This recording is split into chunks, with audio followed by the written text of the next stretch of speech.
اعوذ باللہ من الشیطان الرجیم بسم اللہ الرحمن الرحیم السلام علیکم یا مخلصین فی توحید اللہ والمظہرین لامر اللہ ونہیہ وعبادہ المکرمون الذین لا یسبقون بالقول وہم بامرہ یعملون ورحمۃ اللہ وبرکاتہ۔ صلوات پڑھیں محمد اور آل محمد۔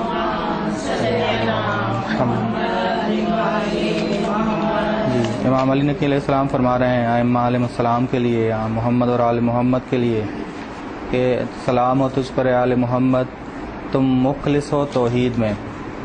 اخلاص کی ہم نے تعریف کی تھی کہ اخلاص کا معنی کیا ہے۔ اب توحید میں اخلاص کی دو قسمیں ہیں، توحید ایک تو عملی لحاظ سے، دوسرا ایمانی لحاظ سے۔ ایمانی اور عملی لحاظ سے اخلاص، ایمان میں بھی اخلاص ہونا چاہیے اور عمل میں بھی کیا ہونا چاہیے؟ اخلاص ہونا چاہیے۔ ایمانی اخلاص کیا ہے؟ ایمانی اخلاص یہ ہے کہ آپ نے خداوند عالم سے ان صفات کو دور کرنا ہے جو ناقص ہیں۔ نہج البلاغہ کے پہلے خطبے میں فرماتے ہیں علیہ السلام کہ کمال الاخلاص نفی الصفات عنہ۔ کمال اخلاص کیا ہے؟ ناقص صفات کو خداوند عالم سے دور کرنا ہے۔ ہم نے پہلے بیان کیا کہ اخلاص یعنی کیا؟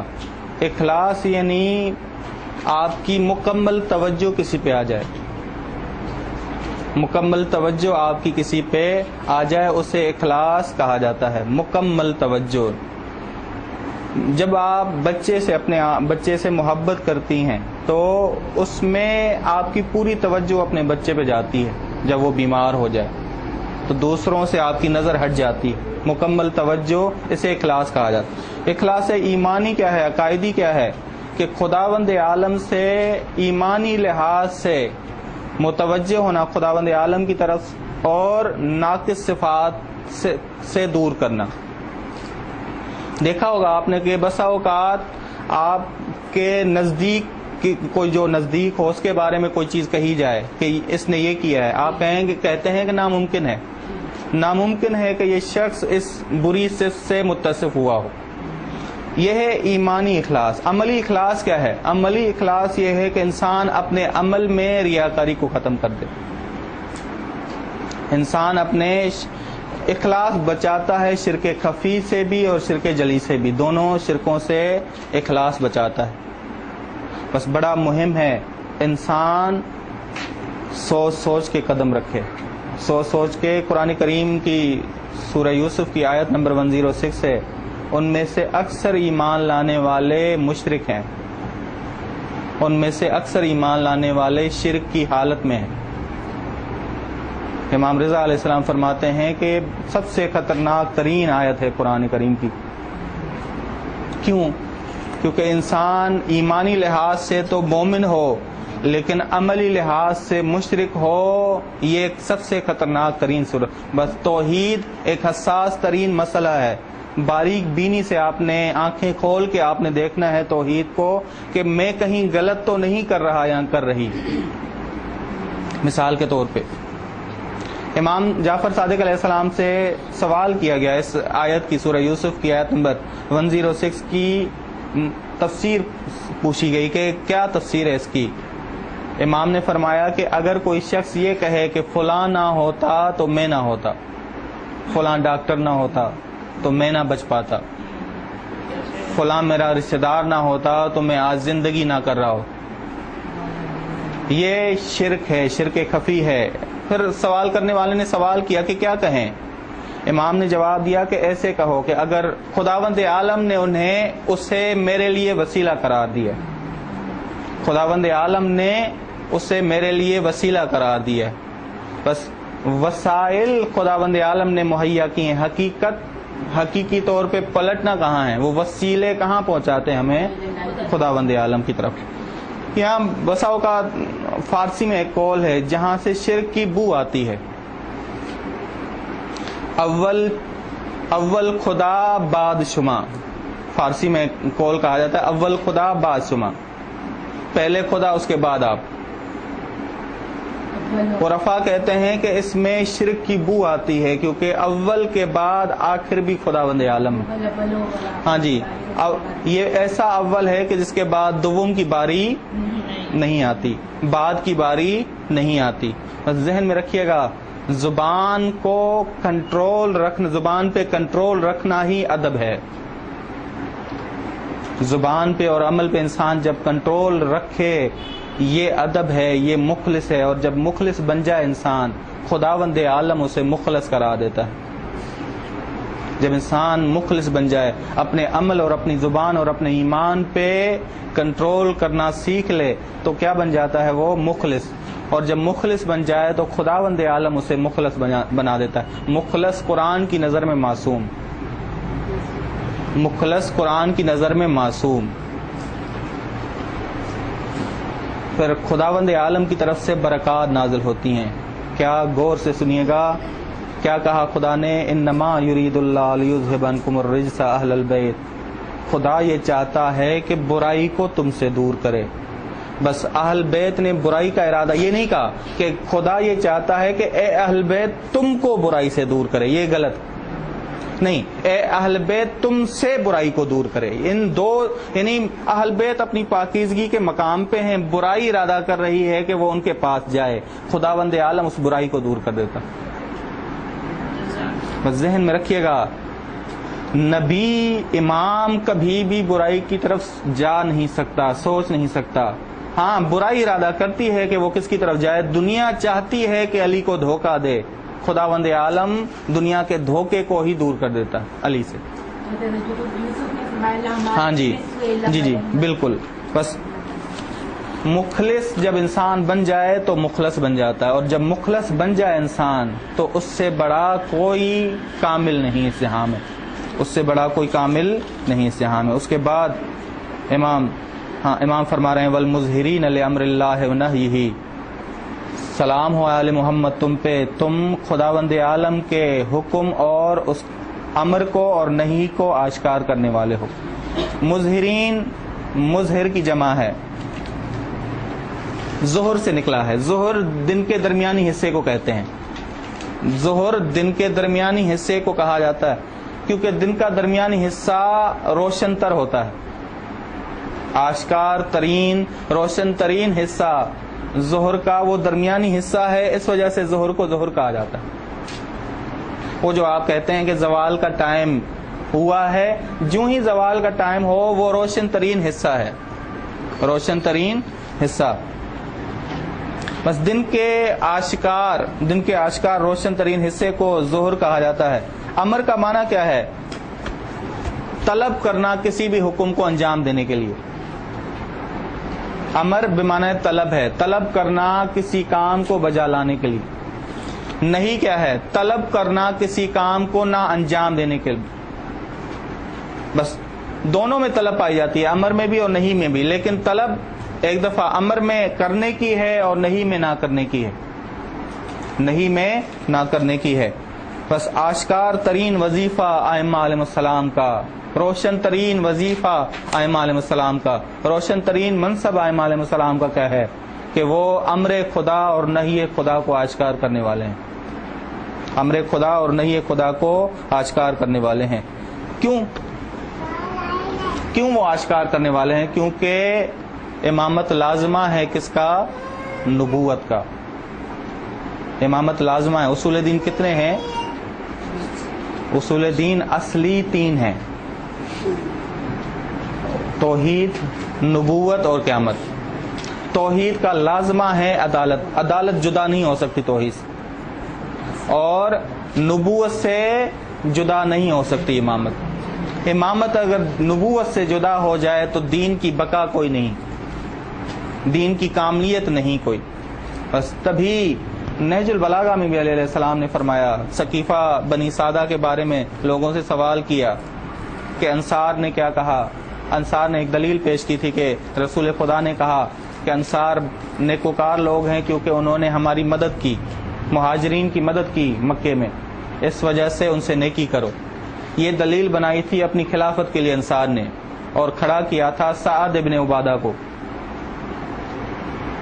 اور قریش نے بھی بشیر نے اپنا موقف پیش کیا کہ قریش میں سے ایک بشیر اٹھا اور کہا کہ ہم رسول خدا کے خاندان ہیں، ہم رسول خدا کے خاندان ہیں اور ہمیں زیادہ حق ہے خلافت کا۔ جب یہ بتایا گیا کہ علیہ السلام کو کہ قریش نے یہ کہا کہ انہوں نے ثمرہ شجرہ کو ضائع کر دیا، ہم ہیں وہ ثمرہ جو حقدار ہیں۔ یعنی درخت ضائع ہو جاتا ہے اگر اس کا پھل ضائع ہو جائے، درخت کسی کام کا نہیں رہتا اگر، یعنی درخت سے آپ کب فائدہ لیں گے جب اس کے پھل سے فائدہ لیں، پھل ہی فائدہ نہ دے انسان کو، پھل سے انسان فائدہ نہ اٹھائے، شجرہ سے بھی کوئی فائدہ نہیں اٹھا سکتا۔ تو علیہ السلام نے اس خطبے میں ارشاد فرما دیا تھا کہ ہم ہی ثمرہ ہیں، ہماری طرف ہی رجوع کرو۔ بس امامت لازمہ نبوت ہے، یعنی شریعت محمدی کے محافظ ہیں امام۔ امر کی دو قسمیں ہیں، امر الہی یا تو مستور ہے یا تو مشہور ہے۔ اگر امام مستور ہو جائے، پوشیدہ ہو جائے، تو امر الہی بھی کیا ہو جائے گا؟ پوشیدہ ہو جائے گا۔ اور اگر امام مشہور ہو جائے، غائب نہ ہو، تو امر الہی بھی کیا ہوگا؟ مشہور ہوگا۔ بس امر الہی کی دو قسمیں ہیں، مستور یا مشہور۔ بس امر الہی ہی، مشہور کہیں یا مشہود کہیں، دونوں صحیح ہیں، مشہود بھی لفظ استعمال کیا جاتا ہے، مشہود۔ امر الہی ہی انسان کی فلاح کا ضامن ہے، امر الہی سے ہی انسان کو فلاح ملتی ہے، بلکہ معاشرہ اصلاح کی طرف جاتا ہے۔ علیہ السلام فرماتے ہیں نہج البلاغہ کے خطبہ نمبر 131 میں، وَنُظْهِرُ الْإِصْلَاحَ فِي بِلَادِكَ، اے خداوند عالم ہم ظاہر کرتے ہیں اصلاح کو تیری زمین پہ۔ امام امر الہی کو آشکار کرنے والا ہے، کس طرح کہ وہ امر الہی اگر آشکار ہو تو معاشرے کی اصلاح ہو، معاشرے کی اصلاح ہو۔ بس حضرت امام مہدی علیہ السلام کے لیے بھی آیا ہے قرآن کریم میں، لِيُظْهِرَهُ عَلَى الدِّينِ كُلِّهِ، تاکہ وہ غالب کرے اس سے تمام ادیان پہ، یا آشکار کرے اسے۔ بس مہم ترین ہدف امام زمانہ کا کیا ہے؟ دین اسلام کو آشکار کرنا، دین اسلام کو آشکار کرنا، باطل پر آشکار کرنا اور غالب آ جانا۔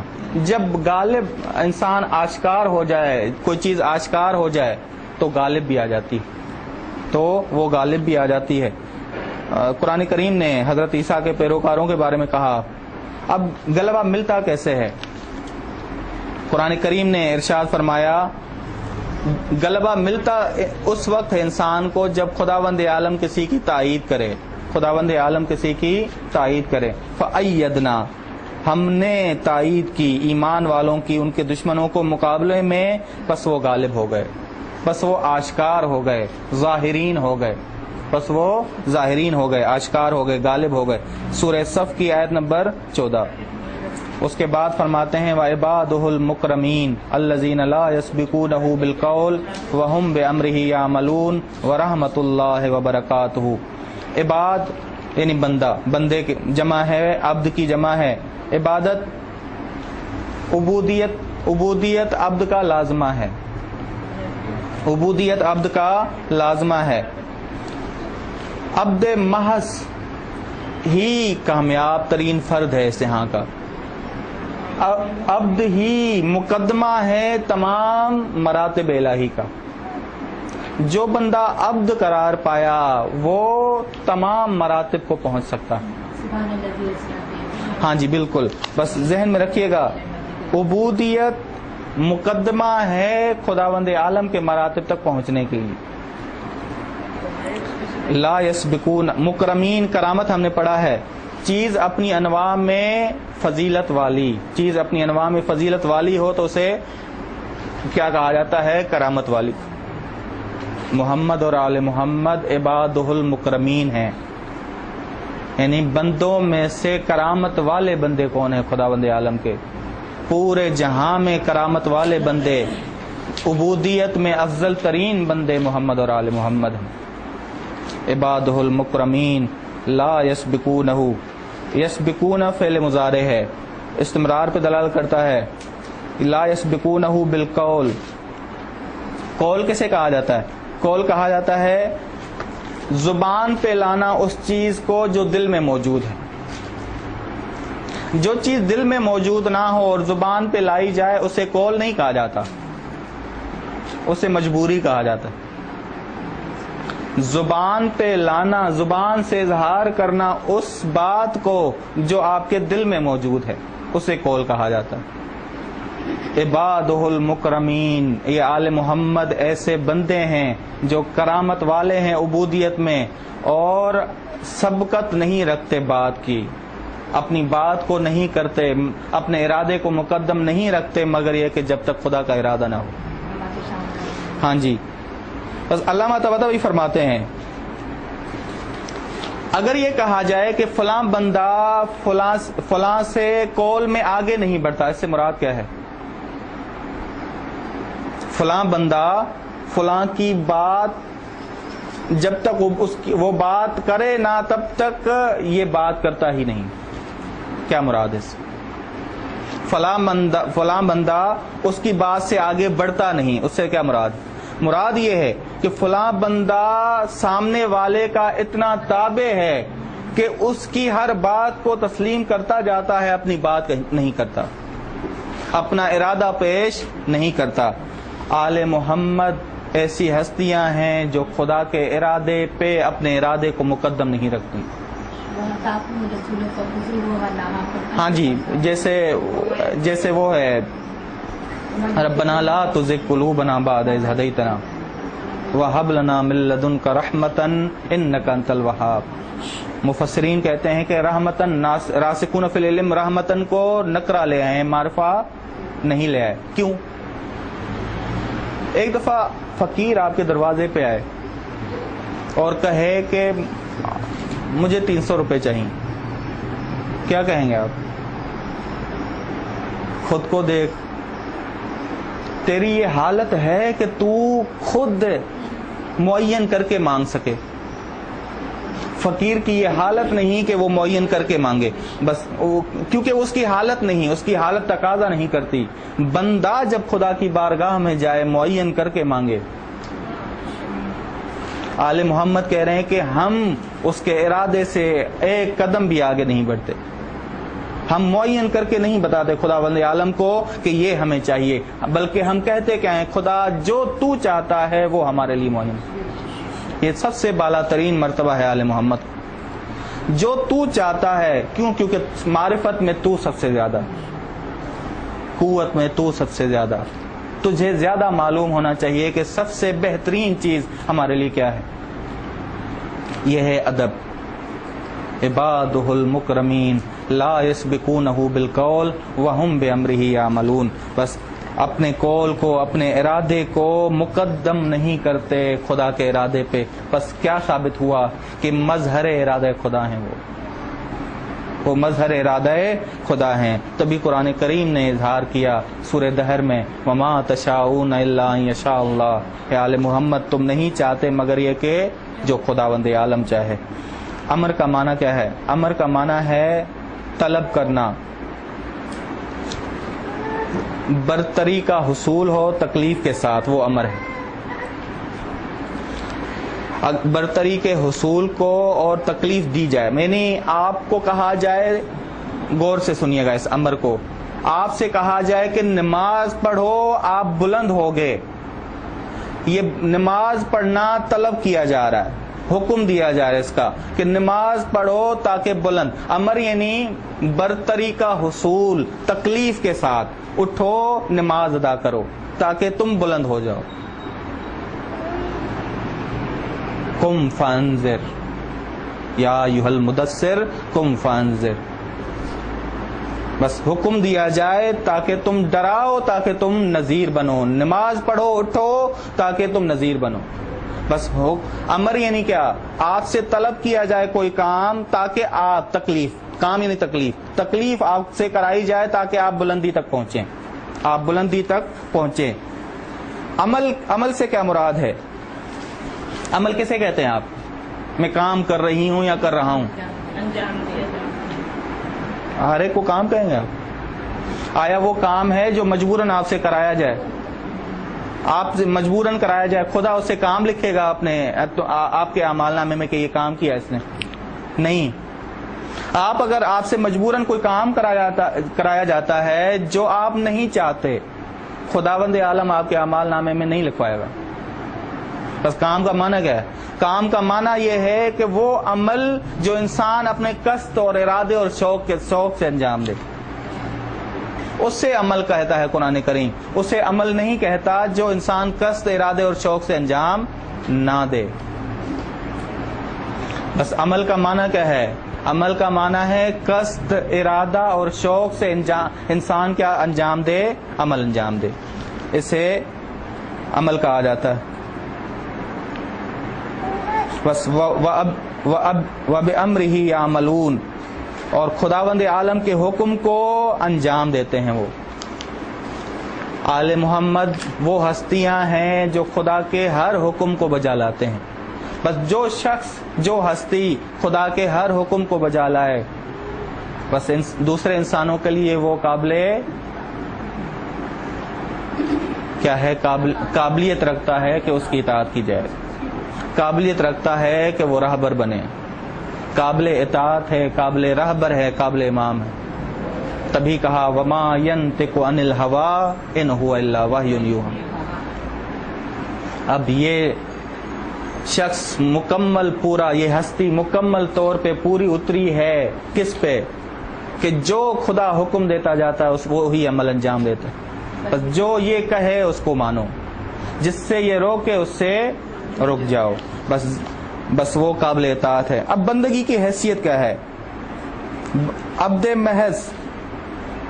محض جو خالص بندہ ہے خداوند عالم کا، وہ دستور اور حکم مولا کے بغیر کوئی چیز انجام نہیں دیتا۔ جو خالص بندہ ہو وہ کبھی بھی کوئی کام انجام نہیں دے سکتا مگر یہ کہ خداوند عالم کوئی حکم نہ دے اسے، منتظر حکم خداوند عالم۔ اور پہلے ہم نے بیان کیا کہ بندگی مقدمہ ہے کس کے لیے؟ ہر مرتبے، خدا کے مرتبے تک پہنچنے کے لیے۔ غور سے سنیے گا، امام جعفر صادق علیہ السلام فرماتے ہیں ان اللہ اتخذ ابراہیم علیہ السلام عبدا، بے شک خداوند عالم نے جناب ابراہیم کو سب سے پہلے عبد بنایا، اس سے پہلے کہ اسے نبی بنایا۔ بس نبوت تک پہنچنے کا مقدمہ کیا ہے؟ بندگی۔ غور سے سنیے گا، پھر خداوند عالم نے جب نبی بنانے سے پہلے، نبی بنایا اس سے پہلے کہ اسے رسول بنایا۔ بس رسالت کا مقدمہ کیا ہوا؟ بندگی۔ نبوت کا مقدمہ بندگی ہوئی۔ تو یہ ذہن میں رکھیے گا، ہر مرتبے کا مقدمہ کیا بنتی جائے گی؟ بندگی بنتی جائے گی۔ یعنی آپ ایسے کہیں کہ ایک مقدمہ قریب ہے، ایک مقدمہ بعید ہے۔ رسالت کا مقدمہ قریب کیا ہوا؟ نبوت۔ اور مقدمہ بعید کیا ہوا؟ بندگی۔ امامت تک پہنچتے ہیں ابھی امامت۔ جی۔ واتخذ رسولا، اور خدا نے اسے رسول بنایا اس سے پہلے کہ اسے خلیل بنایا، اور خدا نے انہیں خلیل بنایا اس سے پہلے کہ انہیں امام بنائے۔ جب ساری صفات ابراہیم میں جمع ہو گئیں تو خداوند عالم نے کیا کہا؟ انی جاعلک للناس اماما، میں نے تمہیں لوگوں کے لیے امام بنایا ہے۔ فی اعظمھا عین ابراہیم علیہ السلام، ابراہیم علیہ السلام نے جب امامت کا نام سنا ان کی نظر میں ایک عظیم مرتبہ آیا۔ کہا کیا؟ قال یا رب ومن ذریتی، میری ذریت میں بھی یہ منصب شامل کر۔ قال یا لا ینال عہد الظالمین، یہ ظالموں کو منصب نہیں ملتا۔ بس ایک چیز معلوم ہوئی، وہ کیا؟ انسان بڑے مراتب تک کب تک نہیں پہنچ سکتا؟ جب تک بندگی نہ ہو۔ بندگی آ جائے انسان میں، بڑے بڑے مراتب انسان طے کرتا ہے۔ بس سب سے پہلا کام کیا کرنا ہے؟ ہم نے اپنی انا کو ختم کرنا ہے۔ عبد محض، سب سے بڑی جو جڑ ہے شیطانیت کی، جھگڑوں کی، وہ انا ہے۔ ہونا ہے، اور عبد محض بندہ بنتا کب ہے؟ جب وہ انا کو ختم کر دے۔ جناب عیسیٰ علیہ السلام نے بندگی کی برکت سے مقام نبوت تک پہنچے۔ کیا کہا؟ قال انی عبد اللہ، انی عبد اللہ، ماں کی گود میں فرما رہے ہیں انی عبد اللہ۔ اس کے بعد آتانی الکتاب وجعلنی نبیا۔ بس جناب عیسیٰ فرما کیا رہے ہیں کہ نبوت اور کتاب میرے پاس آئی کب؟ جب میرے پاس بندگی آئی۔ بس بندگی، حتیٰ کہ قرآن کریم نے کیا کہا ہے کہ مقام محمود تک پہنچنے کے لیے انسان تجھے بندگی چاہیے۔ سبحان الذی اسری بعبدہ لیلا من المسجد الحرام الی المسجد الاقصی۔ بس ذہن میں رکھیے گا، اشہد ان محمدن عبدہ ورسولہ، عبدہ کو مقدم کرتے ہیں، رسولہ کو بعد میں لے آتے ہیں۔ کیوں؟ علماء کہتے ہیں کہ یا تو عبودیت رسالت سے بالا ترین وظیفہ ہے، بالا ترین مرتبہ ہے، یا عبودیت مقدمہ ہے رسالت کے لیے۔ رسول بنے گا کب؟ انسان جب بندہ ہو، بس تبھی اشہد، آپ ہر روز اقرار کر رہے ہوتے ہیں اشہد ان محمدن عبدہ ورسولہ، عبدہ کو مقدم کرتے ہیں اور رسولہ کو بعد میں لے آتے ہیں۔ بس انسان عبودیت کے ذریعے اعلیٰ مقام تک پہنچ سکتا ہے۔ وَهُوَ بِالْأُفُقِ الْأَعْلَى، رسول خدا اعلیٰ مقام تک پہنچے۔ ثُمَّ دَنَا فَتَدَلَّى، بہت زیادہ قریب ہوئے، یہاں تک کہ دو کامانوں سے فاصلہ بھی کمتر رہ گیا۔ یہ تشبیہات دی جا رہی ہیں، وگرنہ قرآن سمجھانا کیا چاہتا ہے کہ بہت زیادہ قرب آیا، اتنا قرب آیا کہ اس تک اگر جبرائیل پہنچتے تو کیا فرمایا؟ لہ ترک، تو میں جل جاتا۔ بس خداوند عالم نے تکریم اور کرامت دی کسے ہے؟ معراج نصیب کسے کی ہے؟ بندے کو۔ تبھی سبحان الذی اسری بعبدہ لیلا من اور قرآن کریم میں جہاں بھی عبد بغیر قید کیا ہے، اس سے مراد کون ہے؟ رسول۔ اور جہاں رسول خدا مراد ہو وہاں آل محمد لازمہ ہے۔ ہم نے کہا نبوت کا لازمہ کیا ہے؟ امامت، خود بخود ثابت ہوتے جائیں گے۔ یا ایتھا النفس المطمئنہ ارجعی الی ربک راضیۃ مرضیہ فادخلی فی عبادی۔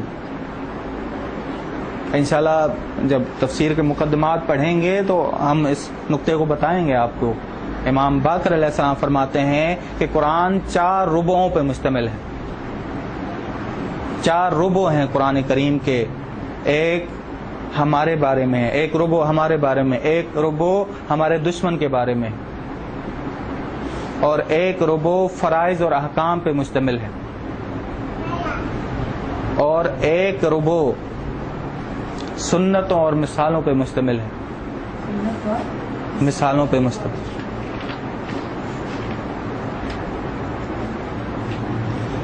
مخاطب اس کا مخاطب یعنی قرآن کریم میں مخاطب ایک آیت جب علی علیہ السلام کے لیے ثابت ہو جائے، انما ولیکم اللہ ورسولہ، جب علی علیہ السلام کے لیے، امام فرماتے ہیں کہ جب ہمارے پہلے کے لیے ایک آیت ثابت ہو جائے تو وہ آخر کے لیے بھی ہے، درمیان کے لیے بھی ہے، ہر ایک امام کے لیے۔ یہ وسعت انشاءاللہ ہم بتائیں گے کہ آیت کو مخصوص نہ ہونے دے کہیں بھی، ہم کسی بھی زمانے میں۔ امام جعفر صادق علیہ السلام فرماتے ہیں کہ القرآن حی لا یموت، قرآن زندہ ہے کبھی بھی نہیں مرے گا۔ کیا مراد ہے؟ کیا مراد ہے؟ مراد یہ ہے کہ اس کے مصداقات ہر زمانے میں موجود، اس کے مصداقات ہر زمانے میں۔ ہم محدود نہ کریں قرآن کریم کو کسی خاص زمانے کے ساتھ، کسی خاص مورد کے ساتھ، ہر زمانے میں اس کا مصداق موجود۔ یجری کما یجری الشمس والقمر، ایسے اسی طرح جاری ہے جس طرح رات اور دن جاری ہیں، جس طرح سورج اور چاند جاری ہیں۔ صحیح۔ بس سب سے بڑا مقام قرآن کریم نے جو ذکر کیا ہے، کرامت والا مقام، مقدمہ کرامت، وہ عبد ہے، عبودیت ہے۔ حتیٰ کہ خلقت کا ہدف کیا قرار دیا ہے قرآن کریم نے؟ عبادت۔ وما خلقت الجن والانس الا لیعبدون۔ بس کمال تک پہنچنے کے لیے کیا چیز ضروری ہے؟ بندگی، اور بس ہدف کیا ہوا اس جہاں کا؟ ہاں جی، ہدف خدا ہے.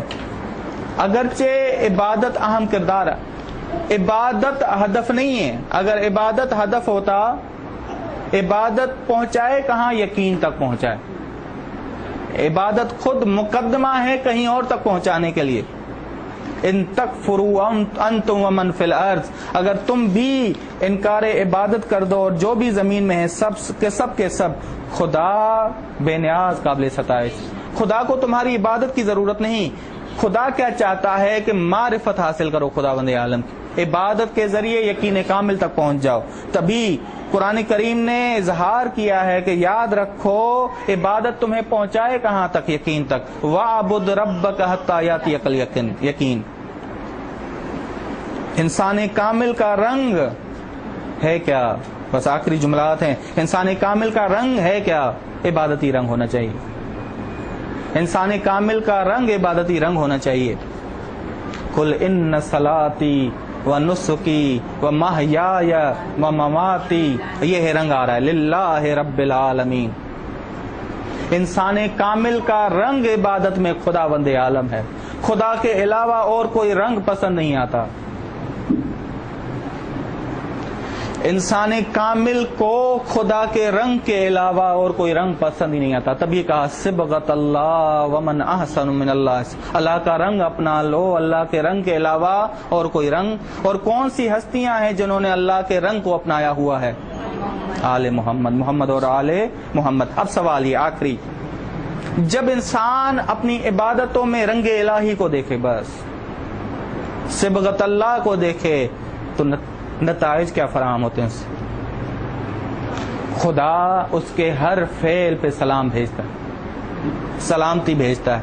زیارت آل یاسین کے جملے، السلام علیک فی آناء لیلک و اطراف نہار، سلام ہو امام زمانہ تم پر، دن تجھ پر سلام ہو رات کے اوقات میں اور دن کے اطراف میں. سلام ہو جب تم صبح کرتے ہو، جب تم شام کرتے ہو. سلام ہو جب تم حمد پڑھتے ہو، جب تم استغفار کرتے ہو. سلام ہو جب تم سجدہ کرتے ہو، جب تم رکوع کرتے ہو. سلام ہو جب تم قیام کرتے ہو، جب تم تشہد میں جاتے ہو. انسان کی عبادت کا رنگ خدائی رنگ ہو جائے جب، تو خداوند عالم اس کے ہر فعل پہ سلامتی بھیجتا ہے. بلکہ اس طرح کہیں، وہ انسان اس جہاں کے لیے باعث سلامتی بن جاتا ہے. کیا کہا زیارت؟ السلام علیک فی اللیل اذا یغشی، سلام ہو تجھ پر امام زمانہ جب رات کی چادر چڑھنے لگے اور جب دن روشن ہونے لگے. یعنی یہ دن اور رات باعث سلامتی ہیں کب؟ جب تم موجود ہو امام زمانہ، جب تیری عبادت موجود ہے. بس انسان کامل کی عبادت اگر الہی رنگ میں ڈھل جائے تو یہ جہاں اس کی عبادت کی بقا کا، یعنی اس کی عبادت کی وجہ سے باقی ہوتا ہے. وصلی اللہ علی محمد اہل بیتہ الطیبین الطاہرین.